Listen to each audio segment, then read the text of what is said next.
She was forced into the hands of a feared Apache warrior, but what she discovered in the desert was nothing like the stories she had been told. Thank you so much for watching and for all your comments. Let me know at the end if you liked the story, and where you're watching from and why you're following this. The scorching Arizona sun beat down mercilessly on the wooden structures of Fort Bowie in the summer of 1873. Elizabeth Crawford stood motionless as the stagecoach that had delivered her to this desolate outpost disappeared in a cloud of dust. Her gloved hand clutched a small leather-bound journal, the last gift from her father before his passing. The journey from Boston had been long and arduous, but nothing had prepared her for the stark reality of the frontier. "Miss Crawford," a weathered soldier approached, his uniform dusty from the perpetual wind. "Colonel Richards is expecting you." Elizabeth nodded, smoothing her travel-worn dress. "Thank you, Sergeant." Inside the commander's office, Colonel Richards rose from behind his desk. His gray mustache couldn't hide the grim line of his mouth. "Miss Crawford, welcome to Fort Bowie. I was a friend of your father's. My deepest condolences." "Thank you, Colonel. Father spoke highly of you." Elizabeth's voice was steady despite her exhaustion. The colonel gestured to a chair. "Please sit. I'm afraid I have difficult news." Elizabeth lowered herself into the wooden chair, her spine rigid with apprehension. "Your father's last correspondence mentioned your coming to teach at our school, but circumstances have changed drastically." He cleared his throat. "The Apache raids have increased. We're attempting a new approach through diplomacy." Elizabeth's brow furrowed. "I don't understand what this has to do with my teaching position. Chief Goyathle has agreed to peace talks, but he demands assurance of our good faith." The colonel's eyes didn't meet hers. "He requires a woman of status from our side to live among his people." Elizabeth felt her blood run cold. "And you've chosen me? Your father was a respected diplomat. The Apache know this. They believe his daughter would be a valuable guest." "You mean hostage," Elizabeth whispered. "We prefer to call it a cultural exchange." The colonel finally met her gaze. "You'll be under the protection of Swift Hawk, Goyathle's most trusted warrior." Elizabeth stood abruptly. "This is absurd. I came to teach children, not to be handed over to—" "Miss Crawford," the colonel interrupted. "Dozens of lives hang in the balance. This temporary arrangement could prevent a war." Elizabeth turned toward the window, watching soldiers drill in the dusty yard. "How temporary?" 6 months. Just until the treaty is finalized. 6 months among a people she knew only from frightening newspaper accounts. 6 months with a warrior called Swift Hawk. "When would I leave?" she asked, her voice barely audible. "Tomorrow at dawn. Swift Hawk himself will escort you to their camp." That night, Elizabeth barely slept. She sat by the small window of her quarters, watching the stars wheel overhead, so much brighter here than in Boston. She wrote in her journal by candlelight, "Father, what would you have me do? They speak of duty and sacrifice, but I am terrified. Yet if my presence can prevent bloodshed." At first light, a knock at her door signaled the time had come. When she stepped outside, the first person she saw was undoubtedly Swift Hawk. Tall and imposing, his long black hair adorned with a single eagle feather, his face impassive as stone. Unlike what she'd imagined, he wore a combination of traditional Apache clothing and items clearly traded with white settlers. A cotton shirt beneath a traditional vest adorned with intricate beadwork. "Miss Crawford," Colonel Richards said formally. "This is Swift Hawk, son of Chief Goyathle." Son of the chief, this detail hadn't been mentioned before. Swift Hawk studied her with dark, penetrating eyes. "The woman teacher," he said in perfect English that caught Elizabeth by surprise. "My father awaits." Elizabeth straightened her shoulders, clutching her small bag of possessions. "I am ready." As Swift Hawk helped her onto a dappled mare, his hand steady beneath her elbow, she caught a glimpse of something unexpected in his eyes. Not cruelty, but a profound weariness that mirrored her own. The journey into Apache territory was silent and tense. Elizabeth observed Swift Hawk as they rode. His movements were fluid and precise, his awareness of their surroundings constant. When they stopped to water the horses by a small creek, he spoke without looking at her. "You are afraid." It wasn't a question, but Elizabeth answered anyway. "Yes." "Good." He finally turned to her. "Fear keeps people alive in dangerous times." "Is that what these are? Dangerous times?" Swift-Hawk's expression softened almost imperceptibly. For both our peoples, yes. As they continued their journey, Elizabeth began to see the land through new eyes, not as the barren wasteland she'd first perceived, but as a place of subtle beauty and hidden life. Swift-Hawk pointed out medicinal plants, signs of water, and once silently indicated a family of deer watching them from a distance. When they crested a hill at sunset, Elizabeth caught her first glimpse of the Apache camp nestled in a protected valley. Smoke rose from cooking fires. Children played among the wickiups and women worked at various tasks. It was nothing like the savage encampment she had imagined. "Welcome," Swift-Hawk said quietly, "to my home." The Apache camp came alive with activity as Swift-Hawk and Elizabeth approached. Women paused in their work, children stopped their games, and warriors stood alert, their hands never far from their weapons. Elizabeth felt dozens of eyes examining her, curious, suspicious, and in some cases openly hostile. Swift-Hawk dismounted first, then helped Elizabeth down from her horse. His strong hands steadied her as her feet touched the unfamiliar ground. "Stay close," he murmured. "Do not show fear." "I thought you said fear keeps people alive," Elizabeth whispered back. The faintest hint of a smile touched Swift-Hawk's lips. "Not here, not now." He led her through the camp toward the largest wickiup, where an older man sat outside, his face deeply lined by sun and years. Though his hair was streaked with gray, his posture remained proud and unyielding. This could only be Chief Goyathle, known to the white settlers as Geronimo. Swift-Hawk spoke in Apache, gesturing toward Elizabeth. The chief listened, his dark eyes never leaving Elizabeth's face. Finally, he nodded and responded in English. "Daughter of Crawford. Your father spoke with a straight tongue when others brought crooked words. We will see if his daughter is the same." Elizabeth curtsied slightly, a Boston reflex that felt immediately out of place. "I am honored by your hospitality, Chief Goyathle." "Hospitality?" A harsh female voice spoke from behind her. "You call being forced to take in a white woman hospitality?" Elizabeth turned to see a beautiful Apache woman, perhaps a few years older than herself, glaring at her with undisguised contempt. "Mourning dove," Swift-Hawk said sharply. "This was decided by the council, by men who do not have to watch her every moment." Mourning dove retorted, "By men who do not understand what she represents."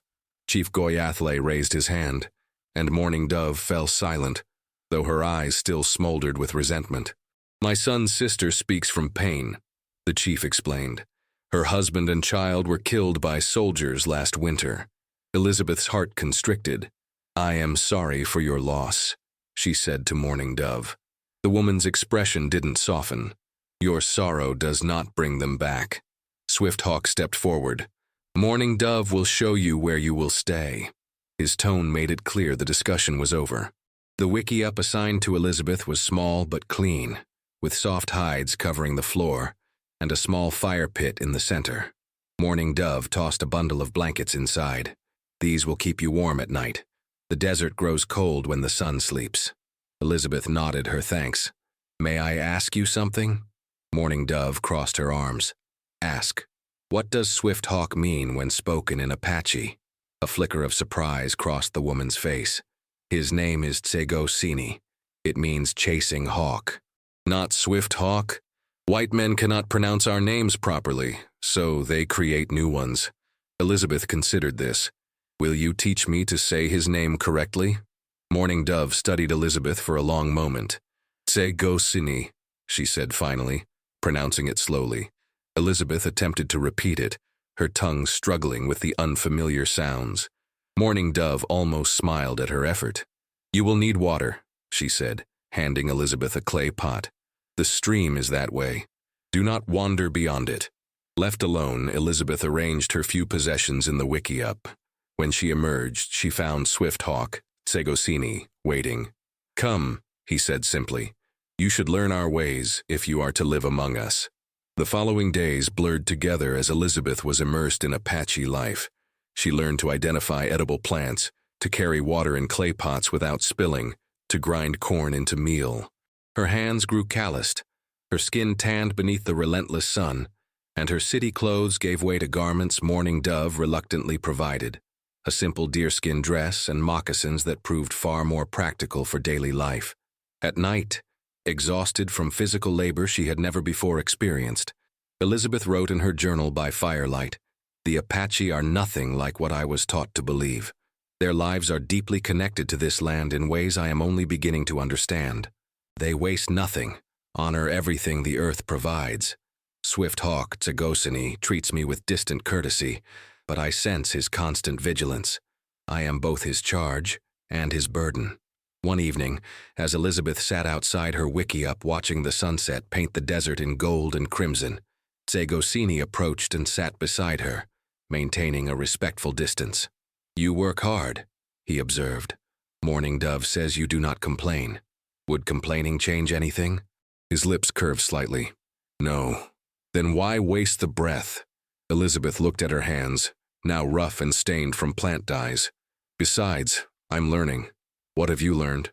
Elizabeth considered the question carefully. "That everything I thought I knew about the Apache was wrong. That this land, which seemed so hostile, is alive with possibilities if you know where to look." She paused. "That your people laugh and love their children and grieve their losses just as mine do." Tsegosini was silent for a long moment, watching the darkness gather around them. "Tomorrow," he said finally, "I will show you something." At dawn, Tsegosini led Elizabeth to a small canyon not far from the camp. They traveled on horseback, and Elizabeth noted with some pride that her riding had improved considerably since her arrival. They dismounted at the entrance to the canyon, securing the horses to a stunted juniper tree. "This place is sacred to my people," Tsegosini explained as they walked. "Few white eyes have ever seen it." The narrow path opened into a hidden grotto, where a small spring bubbled from the rock face, creating a pool of startling clarity.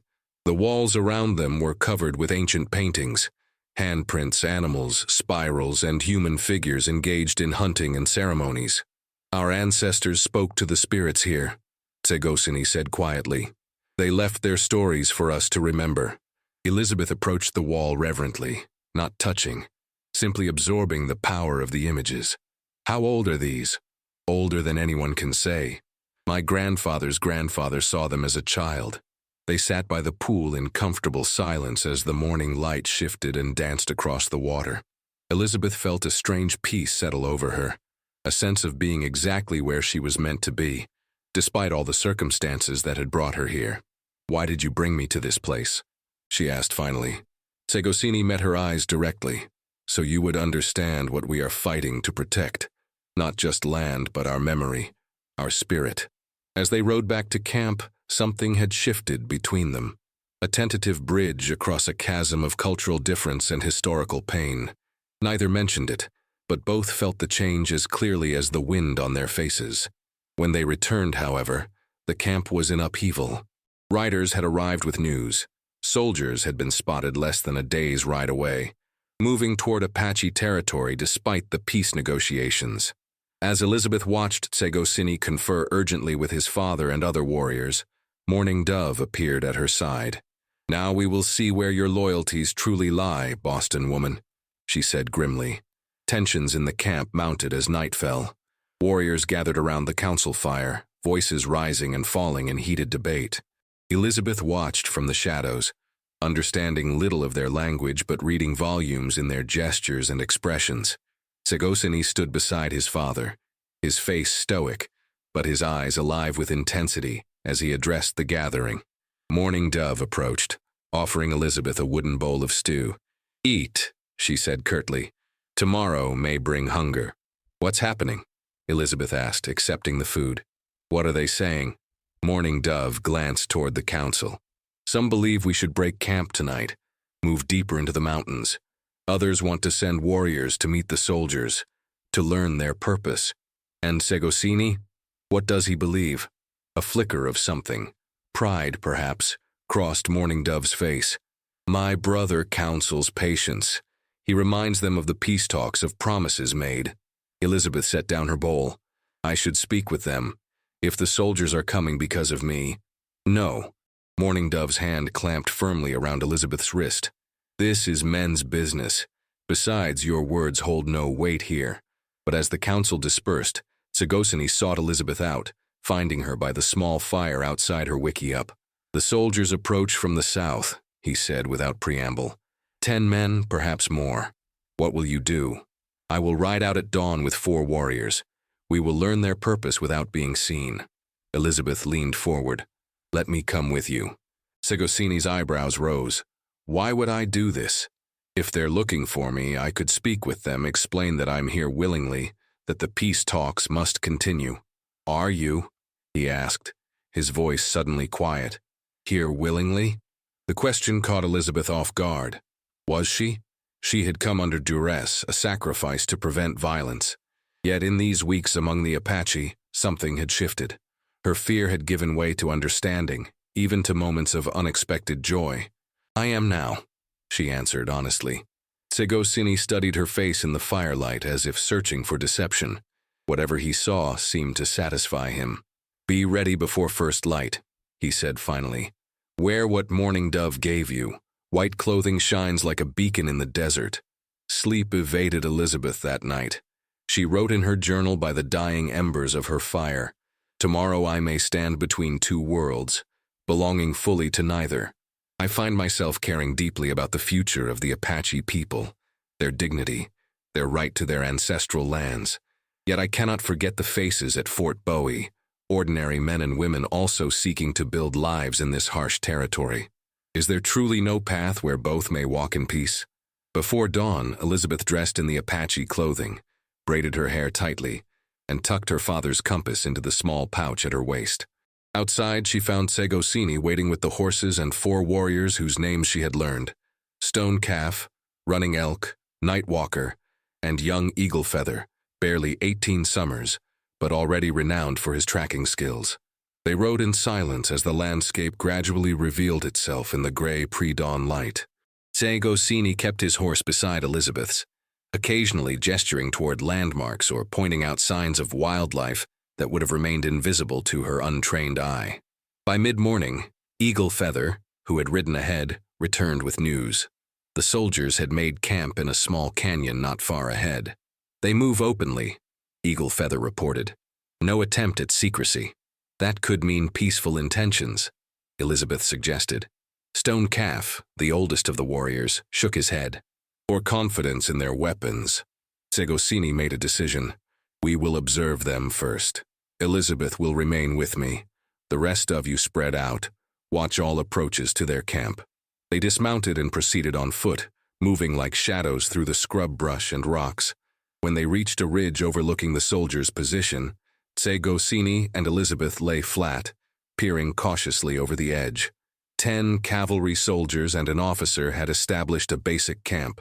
Their horses were tethered nearby, and a small fire burned despite the heat of the day. Elizabeth scanned the faces, recognizing Sergeant Miller from Fort Bowie. "I know them," she whispered. "That's Lieutenant Parker and men from the fort." Segosini's expression remained unreadable. "Why would they come armed into our territory during peace talks?" "I don't know, but Lieutenant Parker is a reasonable man. Let me speak with him." Segosini hesitated, then nodded once. "I will go with you. The others will remain hidden, watching." They circled around to approach the camp from the open trail, ensuring they would be seen well before they arrived. Segosini insisted that Elizabeth ride slightly ahead of him, a clear signal to the soldiers that she was not being coerced. As they approached, the camp erupted into activity. Soldiers reached for rifles, taking positions behind rocks and wagons. Lieutenant Parker stepped forward, hand raised. "Miss Crawford, are you unharmed?" Elizabeth reined her horse to a stop at a safe distance. "I'm perfectly well, Lieutenant. Why have you come into Apache territory? This could endanger the peace talks." The lieutenant's eyes darted to Segosini. "We received information that you were being mistreated, possibly held against your will. Colonel Richard sent us to verify your safety. As you can see, I'm quite safe." Elizabeth straightened in her saddle. "Who gave you this information?" "A trader who passed through the area claimed to have seen you performing slave labor, appearing ill." Elizabeth laughed outright. "I've been learning their ways, Lieutenant. Yes, I work hard, as do all the women in the camp, but I've been treated with respect." Lieutenant Parker seemed relieved yet confused by her appearance and demeanor. "Then you don't wish to return with us to the fort?" The question hung in the air. Elizabeth felt Segosini's eyes on her, waiting for her answer. No, Lieutenant. The arrangement was for 6 months. I intend to honor that commitment. The officer frowned. Miss Crawford, may I speak with you privately? Anything you wish to say to me can be said in front of Segosini. He is Chief Goyathle's son and my protector. Very well. The lieutenant straightened. We've had reports of Apache raiders striking settlements to the north. 3 families killed, livestock stolen. Segosini moved his horse forward. Not my father's people. We have kept the peace. Can you speak for all Apache bands? Lieutenant Parker challenged. No more than you can speak for all white men, Segosini replied evenly. But I know my father's word is solid as stone. Elizabeth intervened. Lieutenant, please return to Fort Bowie with assurances that I am well and that Chief Goyathle's band remains committed to peace. If raiders are striking settlements, they are not from this group. The lieutenant hesitated, then finally nodded. I'll convey your message, Miss Crawford, but Colonel Richards expects your return by the agreed date. As the soldiers broke camp and prepared to depart, Segosini and Elizabeth remained to ensure they truly headed back toward Fort Bowie. Standing together on the ridge, watching the dust cloud recede, Elizabeth felt a curious mixture of relief and apprehension. You surprised me today, Segosini said quietly. How so? You chose to stay when offered freedom. Elizabeth turned to face him. Is that how you see it? That I'm not free among your people? His dark eyes searched hers. Aren't you a hostage for peace? I was, she admitted. But now I'm something else. A bridge, perhaps, between 2 worlds that understand each other too little. As they rode back toward the Apache camp, something profound and unspoken hung between them, a recognition that transcended the circumstances that had brought them together. That evening, as the story of their encounter with the soldiers spread through the camp, Elizabeth noticed a subtle shift in how the Apache regarded her.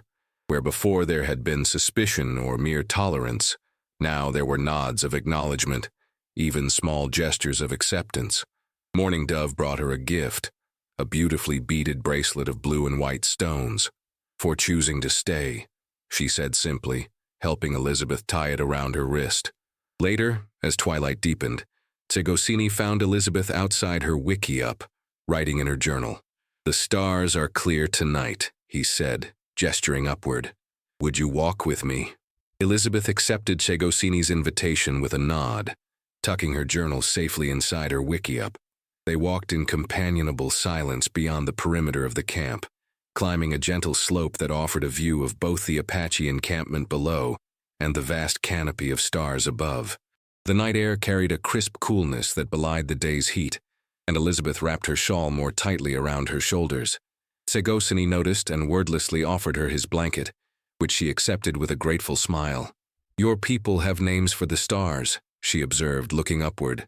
As do yours, he replied, settling beside her on a flat rock. Show me yours. Segosini pointed toward the northern sky. There is Nahukos, the Big Dipper. We call it the male one who revolves. And there, his hand shifted, is the female one who revolves. The Little Dipper, Elizabeth translated, following his gesture. In Boston, the stars seem dimmer, less significant somehow. In the city, man believes he has conquered nature with his buildings and machines, Segosini said. Here, the stars remind us of our true place. Elizabeth considered his words. Yet your people read the stars, used them for navigation and seasons. Is that not also mastery in its way? Segosini smiled, genuinely impressed by her insight. Not mastery, partnership. We do not command the stars, we learn their language. They sat in silence for a time, watching the slow wheel of the heavens. Elizabeth felt a profound sense of peace she hadn't experienced since childhood, a feeling of being exactly where she belonged in the vast pattern of existence. The soldiers will not be the last to come, Segosini said finally, his voice somber. No, Elizabeth agreed. More settlers arrive each month, the government pushes westward. And my people are in the way. Elizabeth turned to face him. It doesn't have to mean war. What alternative is there?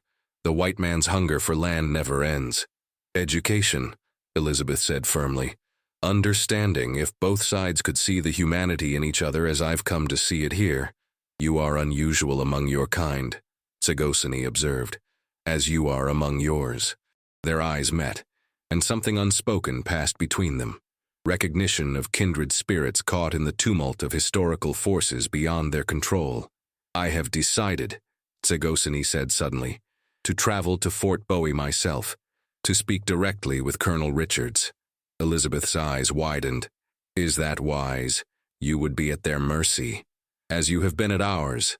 His expression softened. But you have shown courage. I can do no less. Let me come with you, Elizabeth urged. My presence could help ensure your safety. Tsegosini considered this. My father must agree. We will speak with him tomorrow. The following morning they approached Chief Goyathle as he sat outside his wickiup, smoking a long pipe in contemplation.